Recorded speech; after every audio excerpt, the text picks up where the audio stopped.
Alors aujourd'hui, on va plonger dans ce qui a devenu une véritable jungle, les applications de voyage. L'objectif c'est simple, se construire une trousse à outils vraiment intelligente pour un périple en Europe, pour être sûr d'avoir les bons alliés dans sa poche. C'est la grande question, n'est-ce pas? On se retrouve face à des centaines, des milliers d'options et on peut vite se sentir complètement submergé. C'est ce qu'on appelle la surcharge d'applications.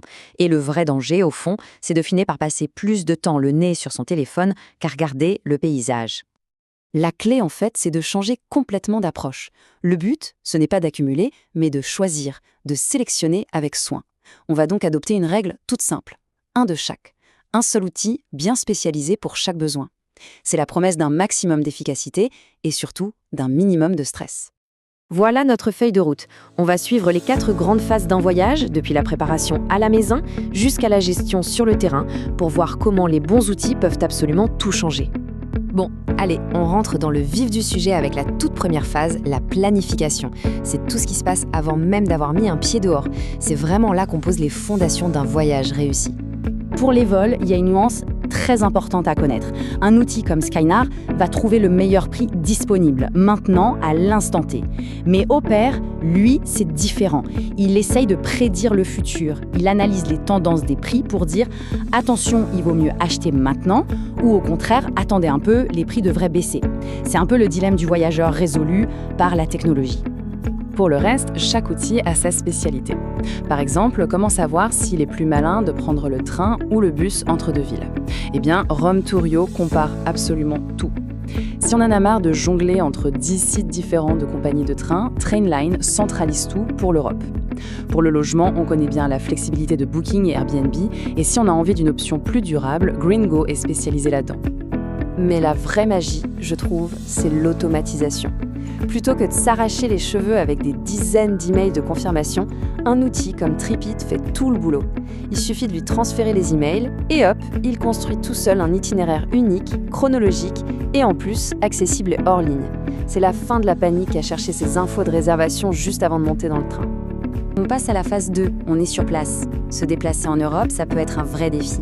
Entre les trains qui relient les villes, les métros, les bus locaux, chaque pays et même parfois chaque ville a son propre système. Et c'est justement cette fragmentation qui est au cœur du problème. Comme le disent beaucoup de voyageurs, il n'existe pas une application qui fonctionne parfaitement partout. Il faut donc être un peu stratégique et avoir plusieurs outils pour se déplacer sans le moindre souci. Du coup, la meilleure approche, c'est une petite stratégie en 3 temps. D'abord, on gère les grands trajets entre les villes avec des outils macro. Ensuite, une fois en ville, on passe à des applis spécialisées pour les transports locaux, comme Citymapper. Et enfin, le plus important, toujours avoir un plan de secours avec une carte hors ligne. Parce qu'on ne sait jamais quand le réseau va nous lâcher. Pour les cartes, tout dépend de la mission. Google Maps, c'est le roi en ville, c'est imbattable. Mais pour trouver ce petit sentier de randonnée en Italie ou cette crique secrète en Grèce, des applis comme Maps.me ou AllTrails sont bien plus fortes. Elles connaissent des chemins que Google Maps, lui, ignore totalement. Ok, la logistique est calée. Maintenant, on passe au cœur du voyage, l'expérience. Comment est-ce que la technologie peut nous aider à mieux communiquer, à découvrir la culture locale et au final, à vivre des moments plus authentiques? Le premier point, c'est la connectivité. Et là, les SIM, ça change la vie, littéralement. C'est fini, la course pour trouver une boutique et acheter une carte SIM locale en arrivant. Avec une application, on achète et on active son forfait de données avant même de partir. Résultat, on est connecté à Internet dès que les roues de l'avion touchent le sol. C'est simple, c'est rapide et ça évite les factures de roaming astronomiques. Pour la barrière de la langue, le choix est stratégique. Google Translate, c'est le couteau suisse, imbattable pour sa polyvalence, surtout avec la fonction appareil photo, qui est magique pour traduire un menu au restaurant. Mais pour une conversation un peu plus profonde ou pour vraiment saisir les nuances d'un texte, DeepL est souvent plus juste, plus naturel, grâce à son intelligence artificielle. Et pour la découverte, chaque appli répond à un besoin spécifique. The Fork, c'est génial pour trouver et réserver le bon resto. Happy Cow, c'est le sauveur des voyageurs avec des régimes alimentaires particuliers. Get Your Guide, ça peut faire gagner des heures en évitant les files d'attente devant les musées. Et pour ceux qui veulent voyager en accord avec leurs valeurs, des labels comme Écotable aident à trouver des adresses engagées. Allez, on attaque la dernière phase, celle qu'on a tendance à oublier mais qui est ô combien essentielle, la logistique du quotidien, gérer son argent, sécuriser ses données et s'occuper de ses bagages. Voyager en groupe, c'est super, jusqu'au moment de diviser l'addition. Plutôt que de se lancer dans des calculs sans fin, une appli comme Tricompte transforme ce casse-tête en une simple formalité. Chacun rentre ses dépenses et l'application s'occupe de tout. C'est simple, c'est transparent et ça évite pas mal de tensions. Un autre point crucial, la sécurité numérique. Quand on se connecte au Wi-Fi public des aéroports ou des cafés, nos données sont très vulnérables. Un VPN, ça crypte la connexion, ça la rend complètement hermétique. Et en plus, ça a un autre avantage, ça permet d'accéder à des services de son pays d'origine qui seraient bloqués à l'étranger.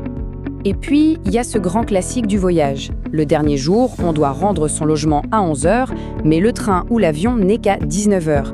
Qu'est-ce qu'on fait de ces valises? Eh bien, des services comme Nannybag permettent de les laisser en toute sécurité dans des commerces partenaires. Et pour avoir l'esprit vraiment tranquille, chaque bagage est assuré jusqu'à 1 500 €. Voilà, on a fait le tour des 4 grandes phases du voyage. C'est le moment de tout rassembler pour voir à quoi ressemble, concrètement, cette fameuse trousse à outils intelligente. Le principe, c'est vraiment la simplicité et la spécialisation. Un seul outil pour tout centraliser. Un pour les grands trajets, un pour se déplacer en ville, une carte de secours, un pour les comptes entre amis et un pour être connecté. Avec cette base, on couvre 90% des besoins sans surcharger son téléphone ni son esprit. Tout ça nous amène à une réflexion un peu plus large. C'est vrai, ces outils nous enlèvent une sacrée épine du pied. Mais est-ce que cette dépendance à la technologie ne crée pas aussi de nouveaux défis, une nouvelle forme de stress peut-être ? La question reste ouverte. Et c'est peut-être ça la conclusion la plus importante. L'objectif final de tous ces outils, ce n'est pas de nous scotcher à notre écran, c'est tout le contraire. C'est de régler la logistique tellement efficacement qu'on peut enfin ranger son téléphone, lever la tête et juste profiter de l'instant.